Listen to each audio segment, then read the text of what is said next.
MV3 Traders Futures Trade Radio is brought to you by The Ultimate Trader's Guide, your one-stop shop for the most valuable income-producing information on the internet. Go to ultimatetradersguide.net to learn more. Link in the description below.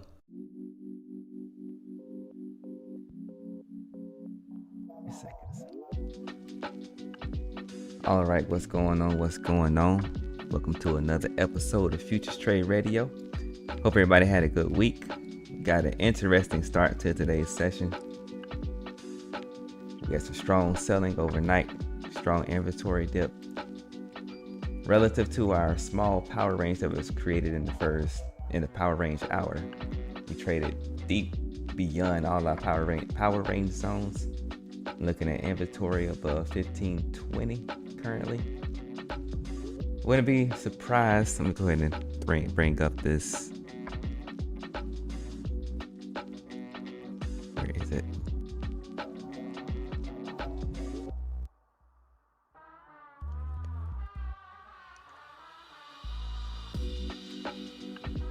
Oh, there we go. Pre-market awareness is there, which is also posted all over the place on the internet, but and as well as the Discord. But anyway, so I wouldn't be surprised to see some retracement as we open up for the regular trading hours. Looks like we're already starting to get it. We're still lifting the supply. So we'll see how it turns out. That's not a speculation, just something that I wouldn't be surprised to see.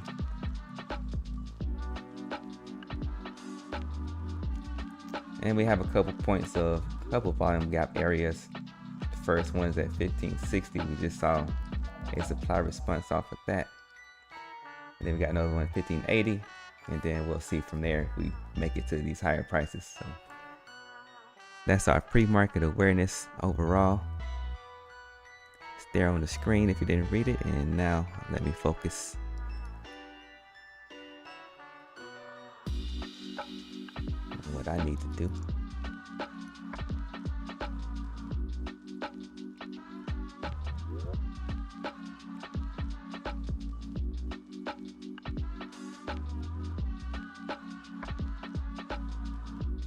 Lock and load. All right.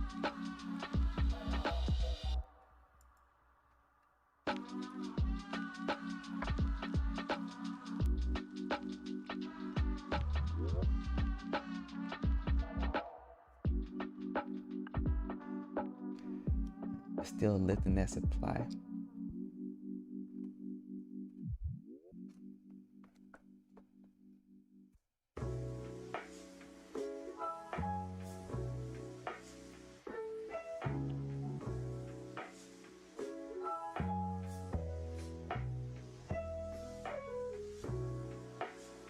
So far, we haven't been too mechanical off the A1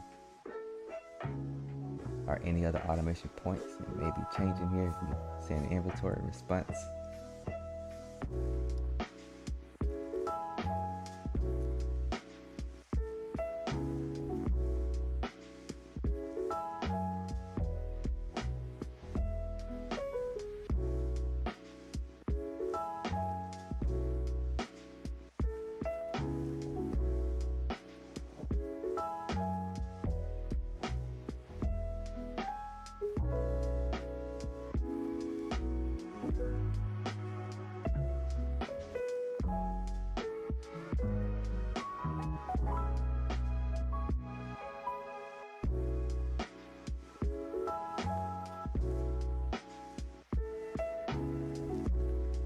At a battle in supply here in that overnight volume gap range.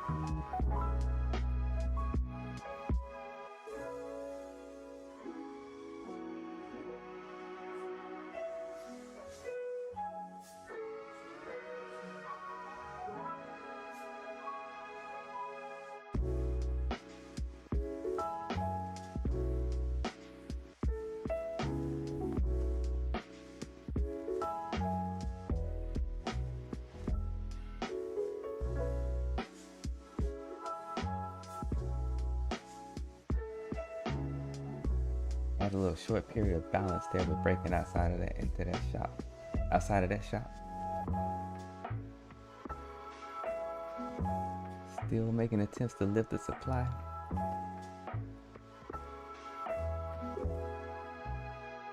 Slight supply lift.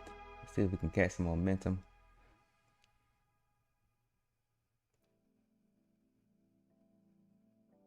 If you want to jump on the elevator.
Press the wrong button.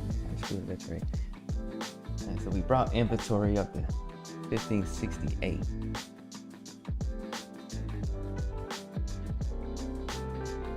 Keep pressing the wrong buttons to get myself together.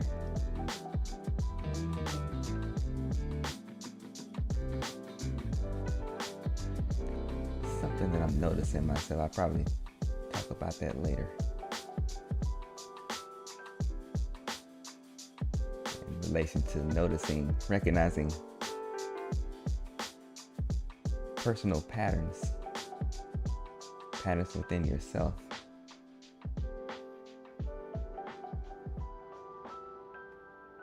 Let me stay locked into my trading. But on that note, I will say it's definitely, this is why awareness to self is extremely important.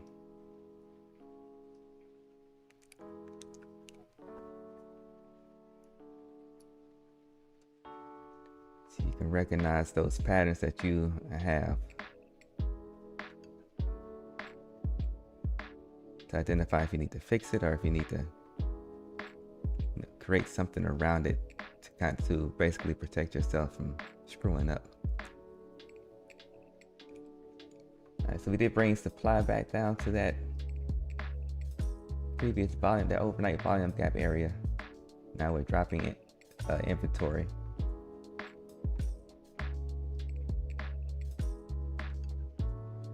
Got an automation point sitting there below 1556.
Need to give myself a quick break because I made a couple mistakes there.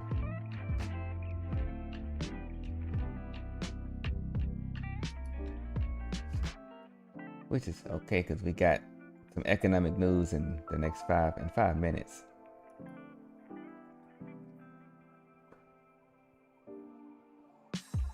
Reset and refocus myself. We brought our inventory and support back down below that 1560 area.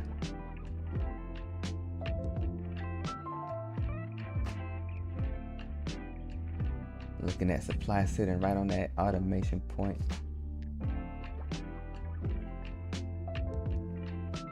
Around 1558. Inventory at 1540. We're below the overnight. No, not. I don't know what I had drawn. I got something. I did kind of mess my drawings up.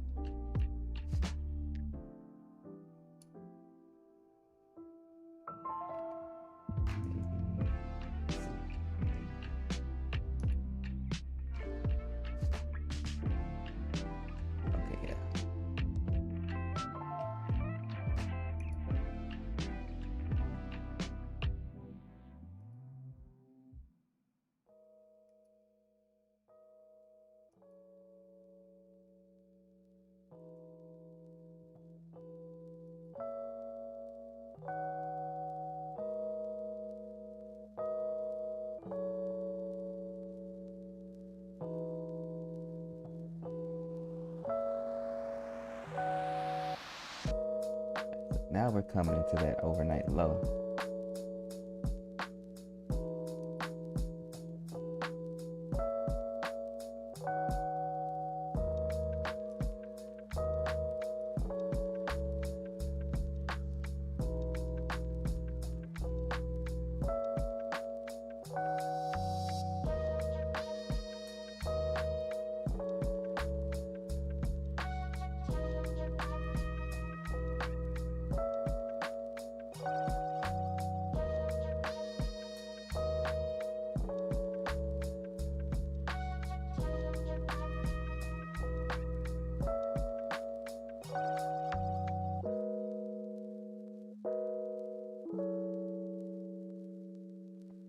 Inventory response off of that, off the overnight low. Back into quick supply. Mechanical response off of A1.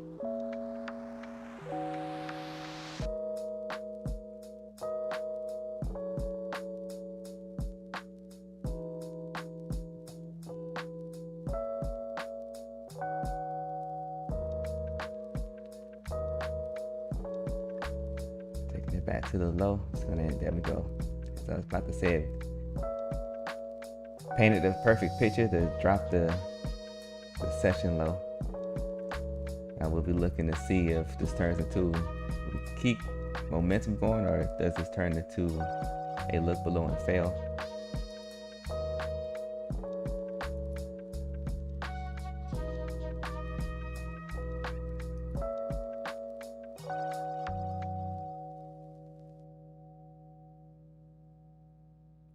A little bit of volatility here coming into the 9:45 minute. Volatility wise, almost front running the news.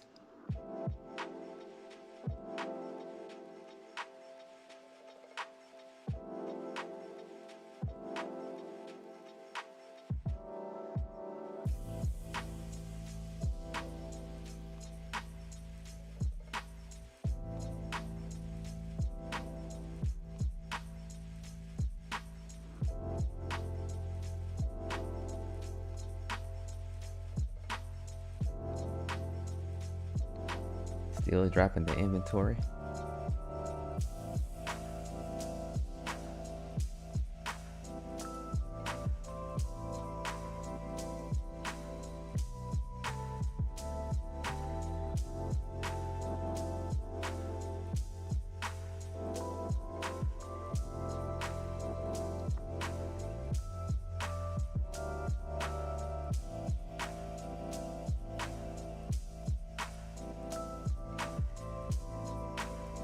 little pit stops on the way as we still drop the inventory. Nice little continuing the overnight selling. So we did get the expected, or the non-surprising retracement. It was short-lived before we started looking for cheaper inventory. I think that should take us right to the low, right to yesterday's low.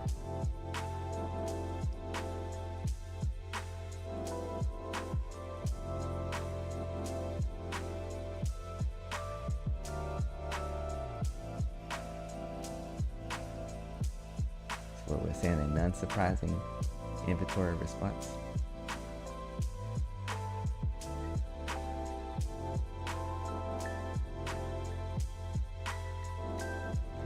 Say most of the time,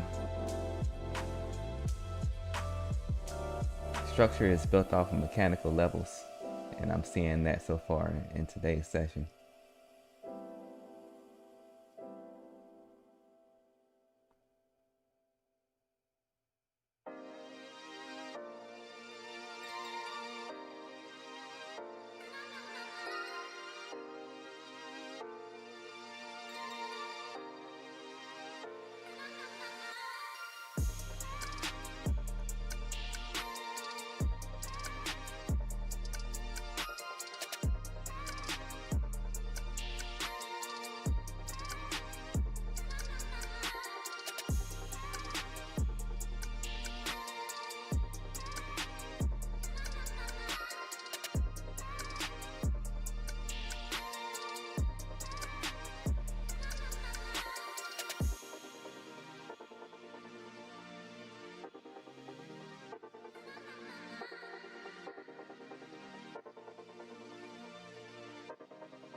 We got some mechanical retracement.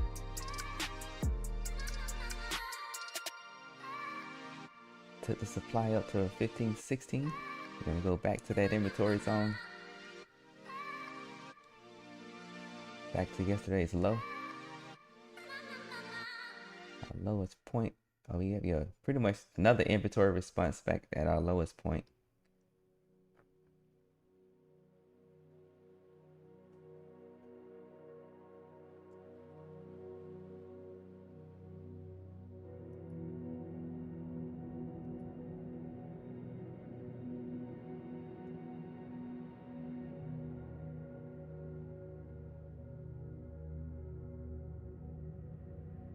Quick supply response off of A1.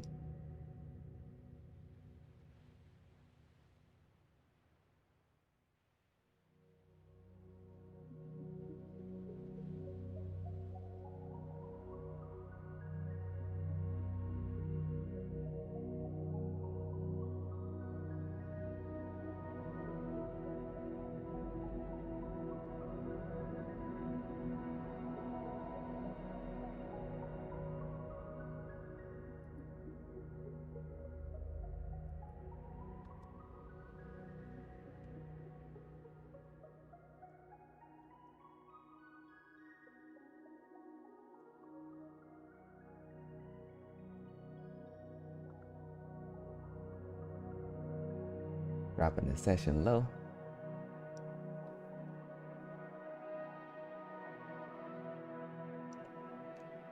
Maintaining the chop.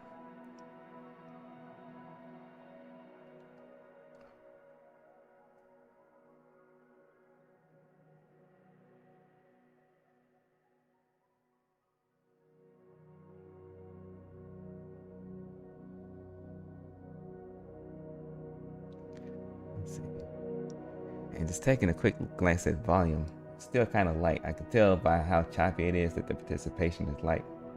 That's been the theme for, really that's been the theme for a while, but it's heavily been the theme for this week. I believe, if my memory serves correctly, last week as well. It's heavy, choppy price action. It price will travel to find cheaper inventory or to find higher points of supply, so we can profit off that inventory. So wholesale can profit off that inventory, but it'll do so kind of in a zigzag pattern, what most people refer to as chop. It won't take you straight there. We haven't seen that. We have points of momentum, but overall there's been a lot of up and down, what I actually call DJ Khaled price action.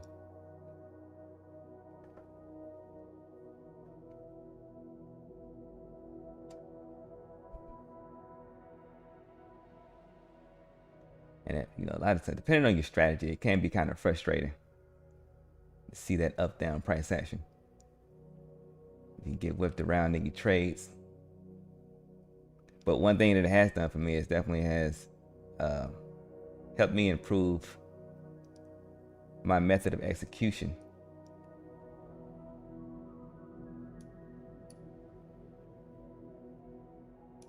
As well as my own personal skill set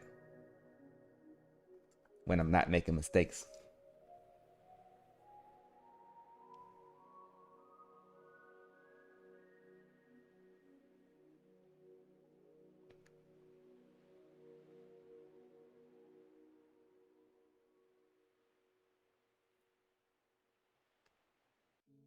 And then what happened to my playlist? Okay, there we go. I had a moment of silence there. All right, so we're coming back to that overnight session low. We also have some automation up there. Nice mechanical supply response.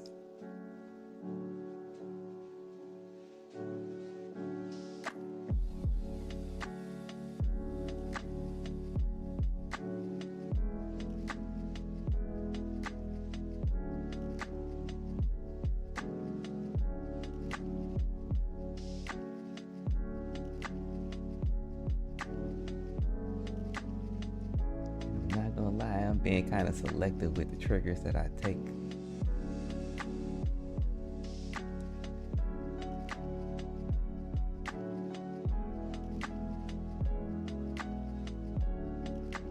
It's Friday and I had a decent week.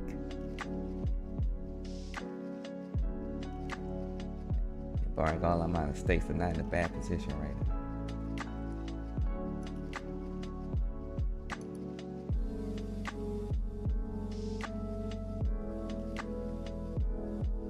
Plus, I do like to take it kind of light during my streams because mentally it takes a lot of focus and awareness to pay attention, make sure everything is how it should be. Especially when you start the stream with some technical issues.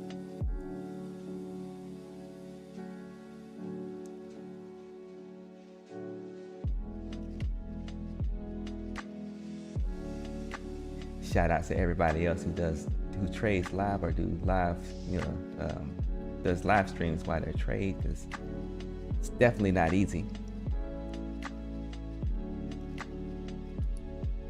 It's like this environment is already hard enough by itself, and then you add in live streaming at the same time, whether that's on a public platform like YouTube or you're doing it private, your own private group or whatever.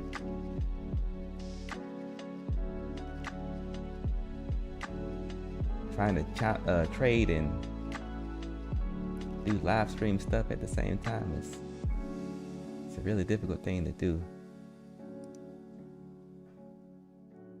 Not unless I just come on here and I just turn on the camera and I don't care what it looks like, or I don't feel like narrating or anything like that. That wouldn't be so difficult. All I'm doing is the same thing that I normally do, and I just be turning the camera on, but I want to give a little bit more value than that. Anyway, we came back into that overnight range. It was just a quick dip below the overnight low. Let's see if we hold it, or do we, basically when we watch and see where we go here, because we're kind of hovering that overnight low.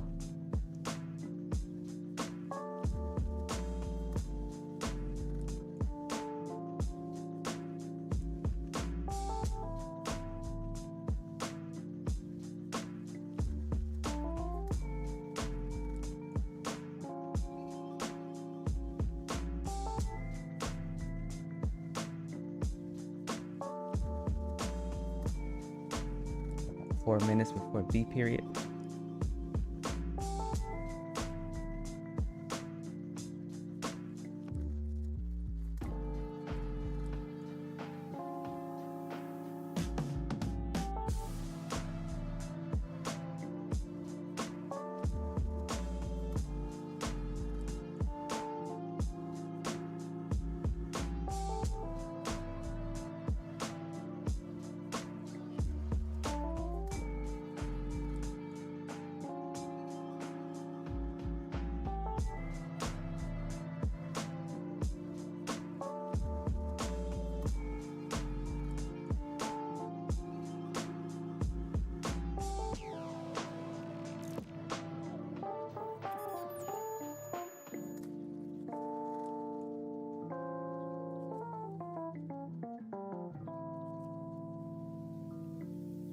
Actually somewhat slowing down for our B period rotation.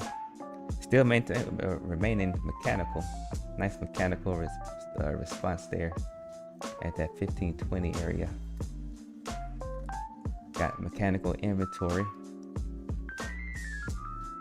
around 1512.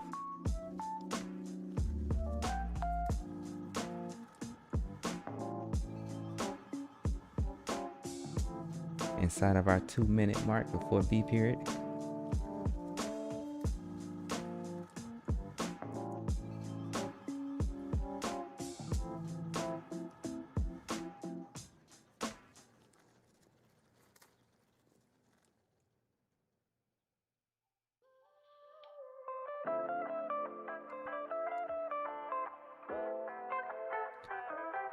I did say I was going to talk a little bit more about the mistakes thing. So, like,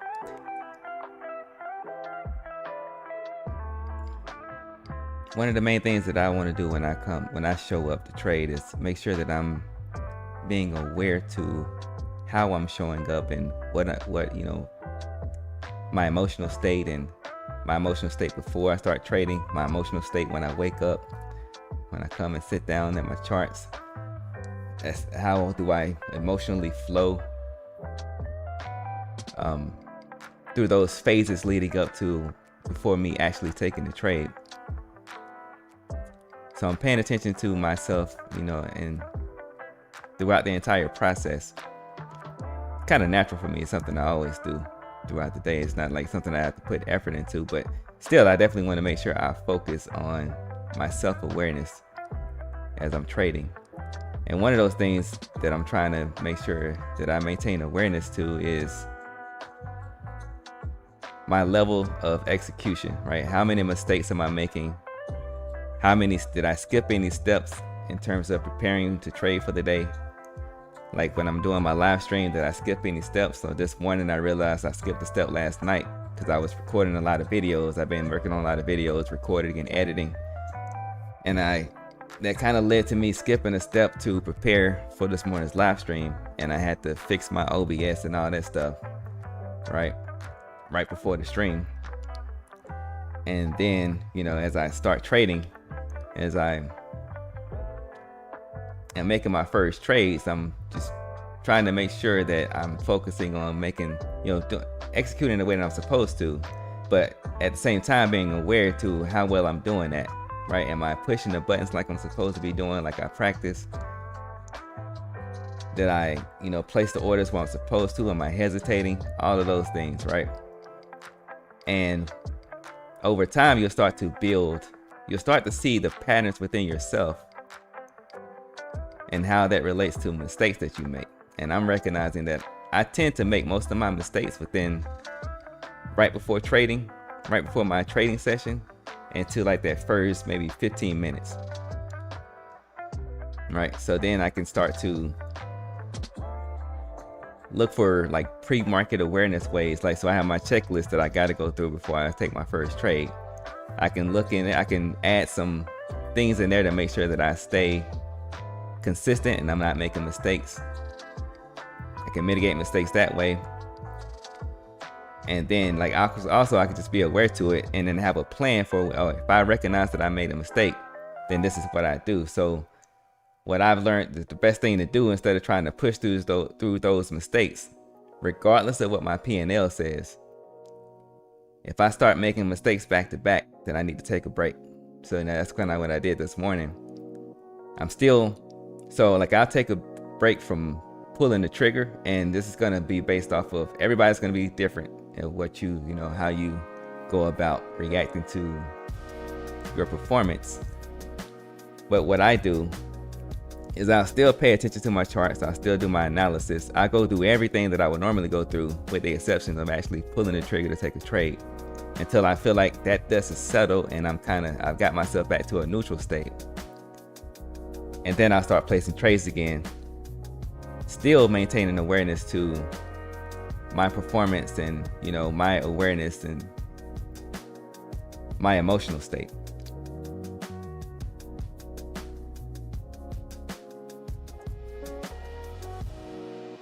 And then most of the time, as long as I go through that process completely, I get myself back together, and then I'll be able to recover in terms of the amount of mistakes I make. Now, that doesn't necessarily mean that the market's going to give me the perfect environment to recover any losses that may have happened with those mistakes. But that's not why I'm here. I'm not here to tell the market what to do, so to speak. I'm here to make sure that I execute based off how I prepared to execute, and I stay as consistent to that and as disciplined to that as I possibly can. Regardless of what my P&L says, if I was consistent with my trading style and through my process and all that stuff, then it's a good day for me. Because the P&L, over time, as long as you got all the right things in place, you got a strategy, you have your risk management, you've done all your back tests, you know your strategy as well as you can know it. As long as you show up consistently, 9 times out of 10, can't make any promises on this, but most of the time the P&L, well, regardless of what you do, regardless of how you may feel about it, the P&L will take care of itself, right? And if you're staying consistent, that will tell you how effective your P&L, that will tell you how effective your strategy is in relation to whatever goal you have with participating in this environment.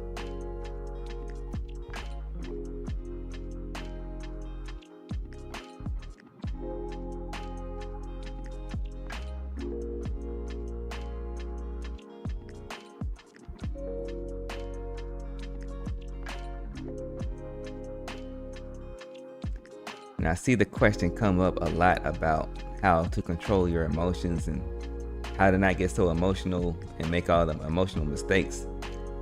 And I would say the first thing to do is to not make your results based off of, or to not really put a lot of weight on the profit and loss results that you get. Make it about your execution.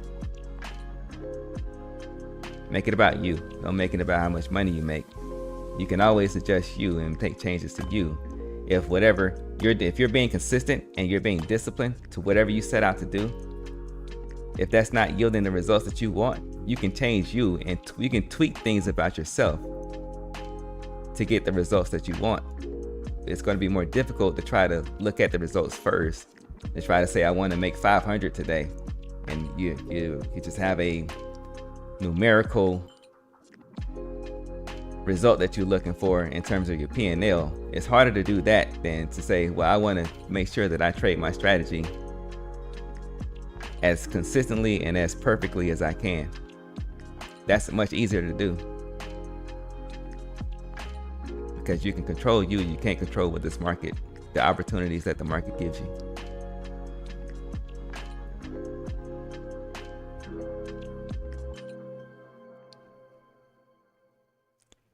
we still, got this up down price action. We're still chopping our way around. We've lifted inventory and supply. We dropped inventory. Still hovering around that overnight low. Say it again. Still hovering around the overnight low. Not really taking price anywhere. Just kind of range bound, holding down the shop.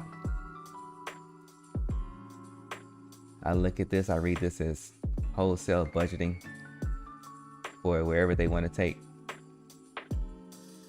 price to next, whatever value interest that they have in mind.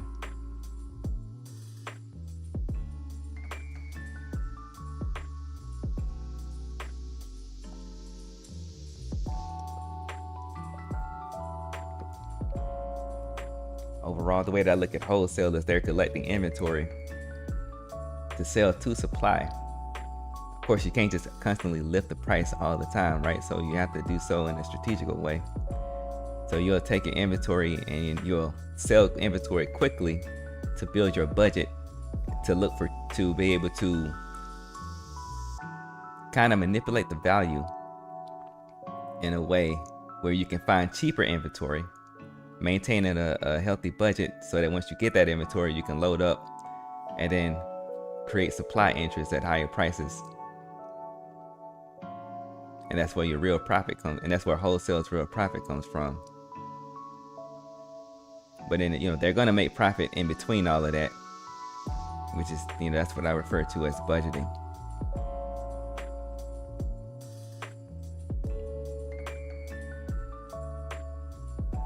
Right now, we're looking at some mechanical inventory in that 15-16 range. It's about 15-16 to 12. Supply at 36. It's real easy to see. I don't care what time frame you're looking at. Well, I can see that on my tick chart, and I can see it on the 3-minute. I can also see that on the 1-minute. So I'm saying all that to say that these are not like industry secrets or anything like that. It's just reading the charts.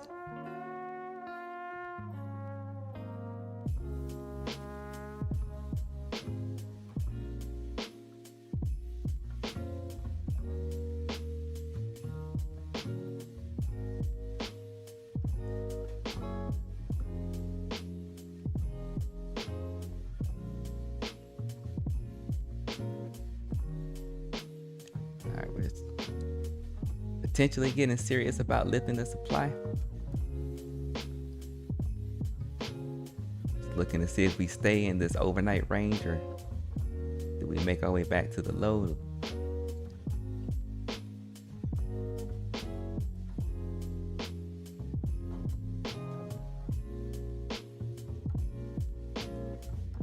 Heavy volume participation here around above 14 or 1540.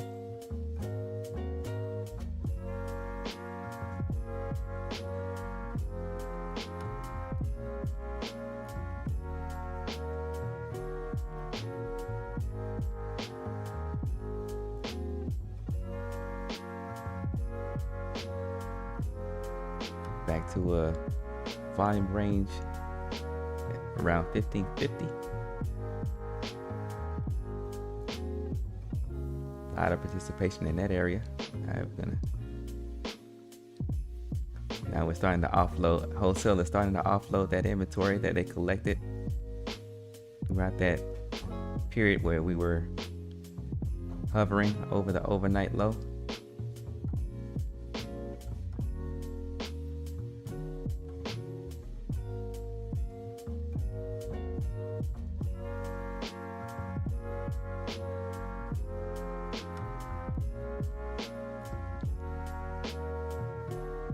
Now we get another mechanical supply response inside of that 1560 area where we had the overnight volume gap. And then back to A1. Finally made a touch of A1 for another inventory response.